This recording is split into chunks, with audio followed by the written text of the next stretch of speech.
धर्म प्रेमी बंधुओं, आप सभी को जय जिनेंद्र। मेरे इस चैनल में आपका स्वागत है। आप सभी का बहुत प्यार स्नेह मिल रहा है। आप सभी से अनुरोध है, आप इस चैनल को लाइक करें, सब्सक्राइब करें और शेयर करें। मेरे इस चैनल में वरांग चरित्र का वर्णन चल रहा है। वरांग चरित्र में 31वां अध्याय यहाँ पर चल रहा है, जो कि आज हमारा 51वां जो है स्वाध्याय होगा। इसमें मुनि महाराज वरांग ने किस प्रकार का कठोर तप किया, उनकी रानियों ने भी आर्य दीक्षा धारण करके कठोर तप किया। अब उसको आगे का स्वाध्याय करते हैं। उससे पहले मंगलाचरण करते हैं। ओंकारं बिंदु संयुक्तम नित्यं ध्यायन्ति योगिनः कामदं मोक्षदं चैव ओंकाराय नमो नमः। अविरल शब्द घन उगा प्रक्षाल्यति सकल भूतल मल कलंका मुनि विरूपाशित तीर्था सरस्वती हरतु नोधिरुतान अज्ञान तिमिर अंधानां ज्ञान अंजनं शलाकया चक्षुषि उन्मीलितं येन तस्मै श्री गुरुवे नमः। श्री परम गुरुवे नमः। परम्पराचार्य श्री गुरुवे नमः। सकल कालुष विध्वंसकं श्रेयशां परिवर्धकं धर्म संबंधकं भव्य जीव मन प्रतिबोधकारकम् इदं शास्त्रं श्री वरांग चरित नामधेयम्। एतन्मूल ग्रंथ कर्तारा श्री सर्वज्ञ देवा, तदुत्तर ग्रंथ कर्तारा श्री गणधर देवा प्रतिगणधर देवा। तेषां वचनसारणमासाद्य आचार्य श्री जटानंद सिंह जी नंदी महाराज तेषां वचनाश्रयण सर्वे श्रोता सावधानतः श्रवन्तु। मंगलम भगवान वीरो मंगलम गौतमौगणी मंगलम कुंद कुंदाद्योति जैन धर्मोस्तु मंगलम। जय बोलो महावीर भगवान की जय। घोर तप। राजऋषि वरांग का अंतरंग स्फटिक की भांति निर्मल हो गया था। तप इतना बढ़ गया था कि क्षमा उनके जीवन सहचरी हो गई थी। स्वादु पदार्थ तथा शुभ फलों की अभिलाषा समूल नष्ट हो गई थी। महाव्रती के पूर्ण आचरण को सावधानी से पालते थे और उनमें कहीं से भी कोई भी कमी न आती थी। इन सब योग्यताओं के कारण से ही महर्षि वे उपलब्धियां प्राप्त कर चुके थे, जो कि सबके द्वारा अभिलाष्य हैं। उन्होंने सर्व औषधि, जिससे कि सब रोग शांत हो जाते हैं, महातपस्व घोर तप करने की से भी शांति होना, श्री सर्वस्त शरीर ईश्वत्व वाणी का दूध की धार की तरह पौष्टिक होना, चारण, आकाश में गमन करना आदि अद्भुत रिद्धियों को सरलता से प्राप्त कर लिया था। सारी पृथ्वी पर विहार करते थे। वे लब्धियां ऐसी थी कि संसार में अनेक सदृश सिद्धियां देखी ही नहीं गई जाती थी। इन ऋषियों के आतापन आदि योग फल हो चुके थे और समस्त विद्याएं परिपक्व हो गई थी। दया जिनकी प्रकृति हो चुकी थी तथा तीर्थ स्थानों के दर्शन और जैन मार्ग की प्रभावना के लिए जो लोग विहार करना चाहते थे, ऐसे अनेक साधुओं के साथ वे देश देशांतर में विहार करते थे, क्योंकि विहार से ही तप की उन्नति होती है। अपने आचरण तथा विचार की संपूर्ण शांति कष्टों तथा बाधाओं की उपेक्षा करने से प्रकट हुई वह परम उदारता, अखंड तप, सांगोपान, शास्त्र ज्ञान, आचरण आदि रिद्धियां, सरल प्रवृत्ति व्रतों की भावनाओं तथा श्री केवली भगवान के द्वारा उपदिष्ट जैन शासन की अगाध प्रीति के कारण से राजऋषि ने जैन धर्म की खूब प्रभावना की थी। राजऋषि के संग ने अनेक खेड़ों, ग्रामों, विशाल तथा साधारण नगरों में, समुदाय व्यापार के स्थानों पर धर्म विहार किया था। और सब आयु के अंत निकट जब आ गए तथा तब वे धीरे धीरे विहार को समाप्त करते हुए उसी मणिमंत पर्वत पर जा पहुँचे थे। महर्षि वरांग, भूतपूर्व सेठ मुनि, सागर वृद्धि आदि प्रधान साधुओं के साथ मणिमंत शैल के शिखर पर इसलिए चले गए थे कि वहाँ के शांत वातावरण में संन्यास पूर्वक प्राणों को छोड़ें। राजसी वरांग जैसी ऊंची कोटि के तपस्वी थे, वैसे ही उनके साथी सभी साधु परम संयत थे। इन सभी ऋषियों ने योग साधना में पूर्ण सिद्धि प्राप्त कर ली थी और उग्र तपी हो गए थे। पूर्वोक्त क्रम से इन सब के साथ साथ जब महर्षि वरांग पर्वत पर पहुंचे गए तब वे सब महाराज वर्धत केवली के निर्वाण भूमि की ओर चले गए थे। उसके निकट पहुंचकर 3 प्रदक्षिणा करने के उपरांत उन्होंने श्री गुरु के चरणों में प्रणाम किया था। राजऋषि संलेखना के लिए प्रसिद्ध थे, क्योंकि उनका चित्त सर्वथा शुद्ध था। राग आदि के संबंधन को तो वे कभी से नष्ट कर चुके थे। अतएव उन्होंने पद्मासन लगाया था और उसके बाद अत्यंत विनम्रता के साथ दोनों हाथ जोड़ करके परम ज्ञानी राजऋषि ने परम संयम के साथी सभी तपोधनों से प्रार्थना की थी कि आप लोग मुझे क्षमा करें। वहाँ परिस्थिति संयम सभी साधुओं के स्नान कुलाने आदि सब प्रकार के अनेक संस्कारों को न करने के व्रत के ले लिया था, तो भी सबके शरीरों से तप की श्री फूट पड़ती थी। वे सभी शास्त्रों के पंडित तथा आचार के विशेषज्ञ थे। जीवन रहस्य के पंडित राजसी को पंडित मरण समाधि मरण पूर्वक शरीर त्यागने की अभिलाषा थी।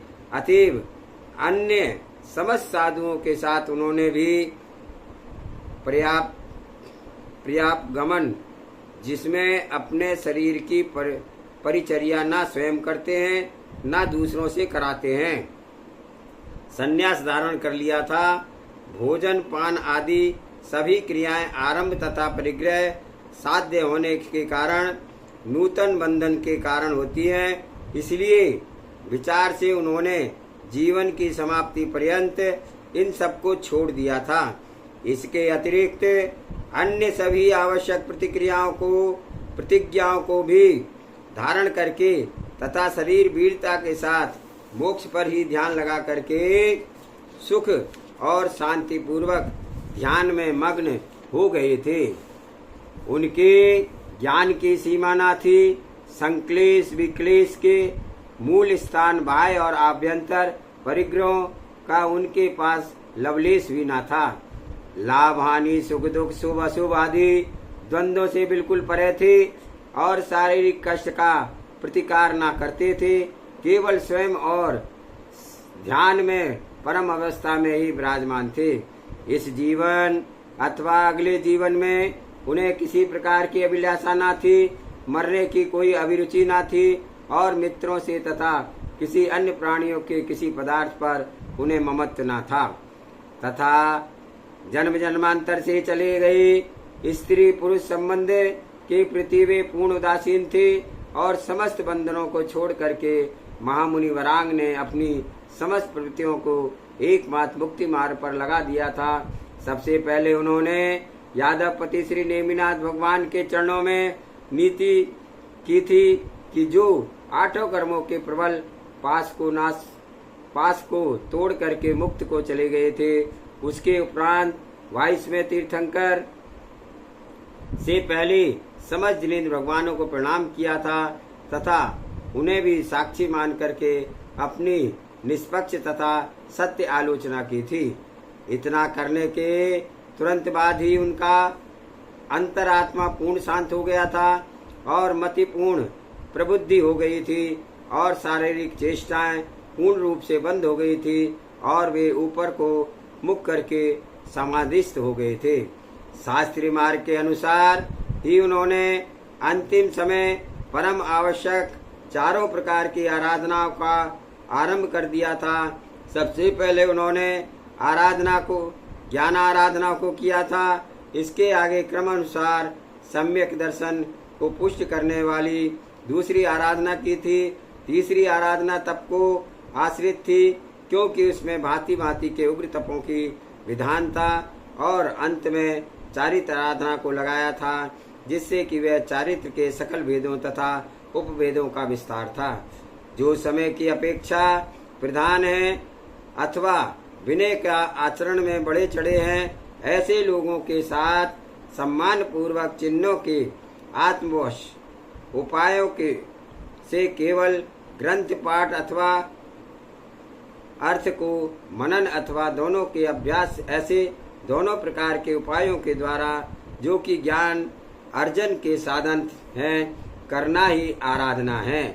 संध्याओं की वेलाओं में भूकंप, बिजली की चमक तथा वज्रपात युक्त कुसुम में तथा अशुभ पर्वों के दिनों में ध्यान अध्ययन नहीं करना चाहिए। जो दुर्विनीति है वे ही लोग प्रतिपदा आदि वर्जित दिनों में अध्ययन तथा अध्यापन करते हैं, किंतु विनय विधि के विशेषज्ञ कदापि नहीं करते हैं। जीव से आरंभ करके मोक्ष पर्यंत तक 7 तत्व हैं। जीव आदि पदार्थ 6 हैं तथा 7 तत्वों में पुण्य पाप मिलाने से जो पदार्थ होते हैं, इन सबको सातों ने तथा प्रत्यक्ष आदि प्रमाणों की कसौटी पर कसे जाने के बाद इनका जो साक्षात्कार होता है, उसे शास्त्रकारों ने सम्यक आराधना का नाम कहा है। सम्यक दर्शन सम्यक को प्रशस्त बनाने के लिए आवश्यक है तथा साधक समस्त शंकाओं का समाधान कर ले।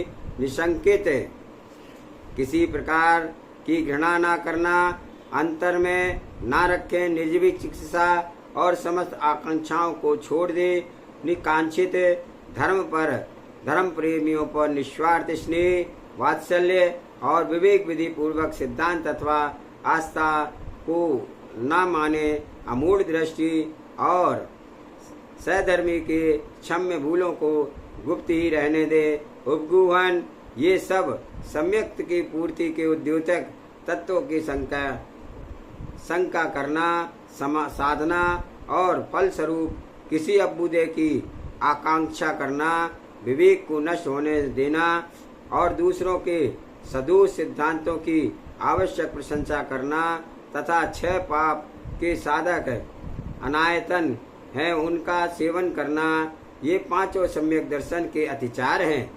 अनादि पूर्व जन्मों में बांधे गए पाप कर्मों को नष्ट करने के लिए मन वचन तथा काय से जो अतिशय संयत किया जाता है, उसी को तप कहते हैं।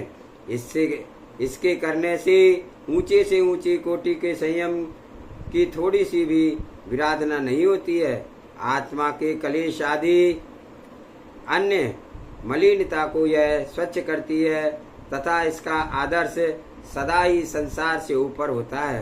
परम तपस्वी मुनियों ने इस तप के 2 भेद किए। साधना के योग युक्ति से भेद से वह आभ्यंतर और बाह्य 2 प्रकार का है। आध्यात्मिक तप के 6 भेद हैं तथा बाह्य तप के भी इसी विधि से 6 भेद है। उक्त 12 भेद स्थूल दृष्टि से किए गए हैं। वास्तव में अनशन, अमौर्य आदि प्रत्येक बाह्य तप तथा प्रायश्चित आदि आभ्यंतर तप के भी अनेक भेद होते हैं। इस बहुमुखी तप का चरम लक्ष्य एक ही है और वह है विद्यमान पापों का विनाश। वात, पित्त तथा कफ में भी किसी भी दोष से प्रकुप्त हो जाने पर जिस तत्परता के साथ औषधि उपचार आवश्यक होता है, उसी भांति से आत्मा में कोई भी दोष आने पर तप रूपी उपचार ही सफल हो सकता है। जिन मनुष्यों ने अनुराग का भाव बहुत ही प्रबलता जागृत है, उन्हें उपवास करना साधक है, और जिन्हें बात बात में कलह तथा द्वेष करने का स्वभाव पड़ गया है, उन्हें एकांत स्थान में निवास करना अनिवार्य है। और तथा जो प्राणी सब दिशाओं से मोहकांत है और उसके उद्धार का मार्ग ज्ञानोपयोग तथा सदा तपस्या करना ही है।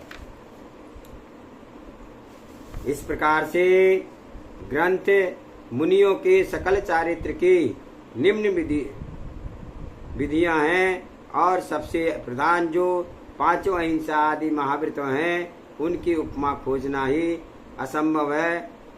अप्रमत्त तथा सावधान होकर के हीरिया आदि के प्रवृत्त होने की अपेक्षा से ही समितियां भी 5 हैं। मन वचन काय तथा स्वेच्छा करना होता है। इस प्रकार से आज यह हमारा ग्रंथ पूर्ण हुआ और वरांग ने समाधि ले ली और समाधि पूर्वक मरण करके वह उच्च स्थान पर प्राप्त हुए। इस ग्रंथ से हमें मूल रूप से यही बात सार रूप में पता चलती है कि यह संसार जो है, संसार में ही भटकाने वाला है। जब तक हम इससे राग देश मोह आदि को नहीं छोड़ेंगे, तब तक इसी संसार में भटकते रहेंगे। जिस प्रकार वरांग के शुरू से हमने देखा कि उन्होंने बहुत ही अच्छे कुल में जन्म लिया और जन्म लेने के उपरांत अच्छी विद्याओं को ग्रहण किया, 72 कलाओं में परिपूर्ण हो गए और समस्त राजपाठ उनके पास था। जब उनके पिता ने उनका राज तिलक किया तो उनके भाइयों ने जो दूसरी जो माता थी, उन्होंने अपने पुत्र को राजा बनाने का प्रयास करने के चक्कर में एक अपने जो ससुराल से, अपने पियर से जो उनके साथ सेवक आए थे, मंत्री आए थे, उनकी चालबाजी से उन्होंने वरांग को मौत के घाट में भेज दिया था। 2 घोड़े उन्होंने तैयार करे थे। एक घोड़े को सीधी शिक्षा दी थी, दूसरे घोड़े को उल्टी शिक्षा दी थी, और एक घोड़ा जब उसने प्रशिक्षण में चला करके दिखा दिया कि यह घोड़ा बहुत सुंदर है, बहुत अच्छा है, और जिसको उल्टी शिक्षा दी थी उस घोड़े को उन्होंने वरांग से कहा कि आप इसको चला करके देखिए। जब वरांग ने उस पर सवारी की तो वह घोड़ा, जब वरांग रोकने के लिए लगाम खींचते थे तो वह और तेज भागता था, और इस प्रकार वह वरांग को भगा करके ले गया। कर्मों की गति देखिए कि किस प्रकार से उस घोड़े ने वरांग को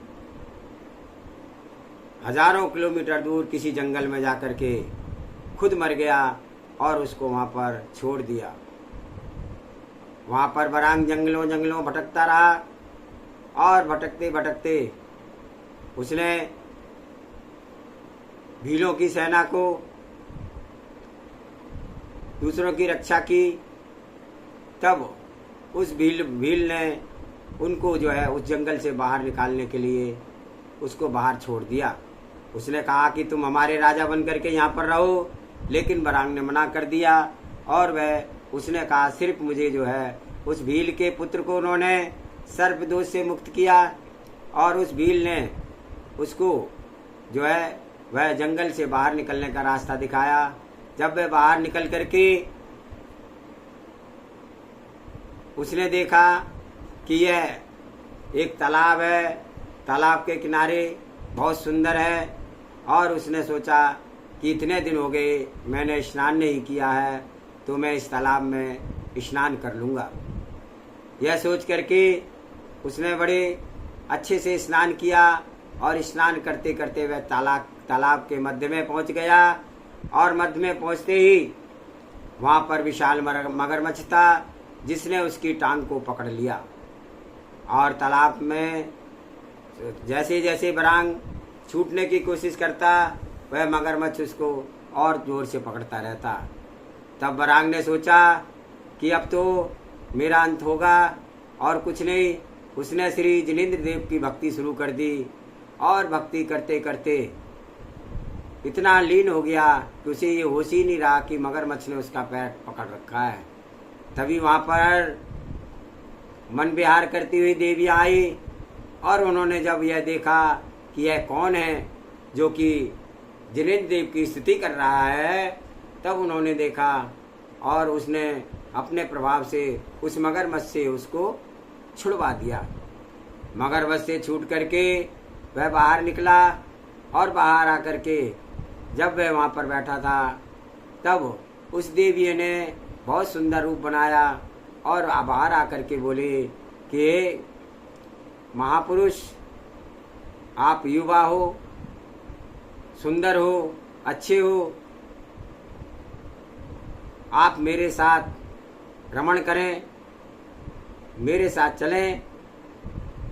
तब बरांग ने कहा कि हे देवी, आपका कहना ठीक है, परंतु मैंने केवली मुनिराज वरदत्त केवली से स्वदारा संतोष का व्रत लिया है, इसलिए मैं आपके साथ नहीं चल सकता हूँ। वरांग का यह आस्था सुनकर के,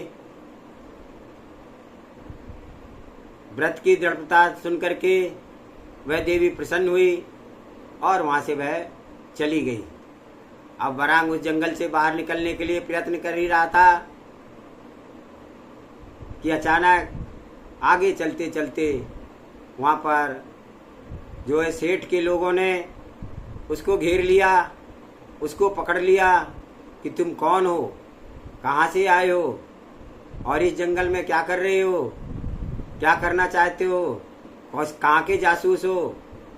इस तरह की अनेक अनेक बातें उनसे पूछी और उसे बांध करके वह सेठ के पास ले गए। सेठ ने जब वरांग को देखा और वह उसको उन्होंने कहा कि यह भद्र पुरुष है, इसको तुम छोड़ो, इसको बंदी मत बनाओ। जब सेठ ने उसको बंधन से मुक्त कर दिया तब सेठ ने कहा कि देखो, हम यहाँ पर व्यापार के लिए आए हैं, परंतु कुछ दुष्ट लोग हमारे साथ अत्याचार करना चाहते हैं और हमारी सेना हर तरीके से सक्षम है उनका मुकाबला करने के लिए। तब सेठ के ऊपर आक्रमण हुआ। तब वरांग ने कहा कि हे सेठ जी, आप मुझे एक मौका दें। और उन्होंने जाकर के जो भीलों ने, बंचरों ने जो उनके ऊपर आक्रमण किया था, जिससे सेठ की सेना व्याकुल होकर के भागने लगी थी, तब वरांग ने जो है उनकी सहायता करनी चाहिए। और वह जब एक सैनिक, दूसरी सेना का सैनिक पंडाल की तरफ आया था, तब वरांग ने उसको अपने चातुर्य से उसको मार करके उसकी तलवार और ढाल ले ली थी। और उस तलवार और ढाल को लेकर के वह वहाँ पर चला गया और उनसे युद्ध किया। और उस युद्ध में उसने उन भीलों को, जंगल के जो दस्यु थे, डाकू थे, उनका मुकाबला किया और उनको मार मार करके भगा दिया। यह देख करके सेठ के सभी लोग भागने लगे थे। तब वरांग ने उनको अच्छे से, वह सारे जंगल के जो दस्यु थे, डाकू थे, वे सब भाग गए और वरांग की विजय हुई। यह देख करके वरांग के सभी, सेठ के सभी सैनिकों ने आकर के सेठ जी से कहा कि ये सेठ जी, इस पुरुष ने ही हमें जिताया है और इसके कारण ही आज हम बच पाए हैं। जब सेठ जी ने वरांग को अपने पास रख लिया और कहा कि तुम मेरे साथ व्यापार के लिए चलो। बरांग सेठ जी की यह बात सुनकर के उनके साथ रहने लगा और वह वहाँ से उनके साथ चलता गया। सेठ जी जाकर के ललितपुर पहुँचे और ललितपुर में बरांग के मामा रहा करते थे, लेकिन उसने कभी भी घर जाने की नहीं सोची। जब भी सोचता था कि वह सोचता था कि अगर मैं ऐसे ही घर चला जाऊंगा तो निश्चित है सब लोग मेरा मजाक उड़ाएंगे और कहेंगे कि देखो आ गया, भगोड़ा आ गया। लेकिन वह सेठ जी के साथ रहा। तब खबर मिली कि ललितपुर के राजा पर मथुरा के राजा ने एक पत्र भेजा है कि वह उसका जो प्रिय हाथी है वह उसको दे दे, वरना युद्ध के लिए तैयार हो जाए। ऐसी बात सुनकर के ललितपुर के राजा ने युद्ध करना उचित समझा, लेकिन हाथी देना उचित नहीं समझा। यह सोच करके उसने युद्ध को ललकार दिया। तब वह मथुरा का राजा अपनी समस्त सेना को लेकर के युद्ध के लिए तैयार होकर के वहां पर आ गया। मथुरा ललितपुर के राजा को उसने घेर लिया चारों ओर से और आक्रमण की प्रतीक्षा करने लगा। तब बरांग को पता चला। तब उसने सेठ जी से कहा कि ये पिताजी, आप मेरे धर्म पिता हो, मैं आपसे आज्ञा चाहता हूँ कि मैं इन दुखी लोगों की सहायता करूं और उस घमंडी का सिर नीचा करूं। सेठ ने कहा, देखो बेटा, ये काम हमारे बनियों का नहीं है, हमारा काम व्यापार करना है, युद्ध करना हमारा काम नहीं है। इस प्रकार से कहते कहते सेठ जी ने मना किया, लेकिन उसने कहा नहीं, हमारा काम है धर्म के प्रति, धर्म ही के ऊपर अगर कोई आक्रमण करता है तो इसकी रक्षा करना भी हमारा काम है। सेठ ने उसके वचन सुने और कहा कि ठीक है, जाओ। तब वे ललितपुर के महाराजा के पास गए, जो कि बरांग को नहीं पहचानते थे, लेकिन बरांग उनको पहचानता था। उसने कहा कि महाराज, मैं आपकी तरफ से युद्ध करने के लिए आया हूँ। महाराज ने उसकी बातें सुनी हुई थी, सेठ के साथ जो युद्ध किया था और भीलों को मारा था और जंगल के दस्युओं को मारा था, उस अकेले ने भी, उसकी ख्याति चारों ओर फैली हुई थी। जब सेठ राजा ने कहा ठीक है, राजा ने बरांग को वही हाथी दिया जिस हाथी की डिमांड वह मथुरा का राजा कर रहा था। मथुरा के वह युद्ध के लिए गए और उन्होंने मथुरा के राजा के पुत्र को युद्ध में धराशायी कर दिया। और ऐसा सुनकर के सब जब पता चला मथुरा के राजा को कि युवराज को जो है मार दिया गया है, तो वह सेना जो है वहाँ से पीछे हट गई और बरांग की विजय हुई। बरांग की जय जयकार होने लगी। बरांग वहाँ पर शांति के साथ अपने पिता, धर्म पिता के साथ, सेठ जी के साथ रहता हुआ समय व्यतीत कर रहा था। वहाँ पर जब उत्तमपुर के राजा के ऊपर युद्ध आक्रमण हुआ, तब वहाँ पर उसने अपने साले को आमंत्रण किया और जितने भी युद्ध के लिए थे सबको आमंत्रण किया। सारे संबंधियों को, महाराजाओं, राजाओं को, सबको आमंत्रित करके सेना बनाई और युद्ध के लिए तैयार हुए।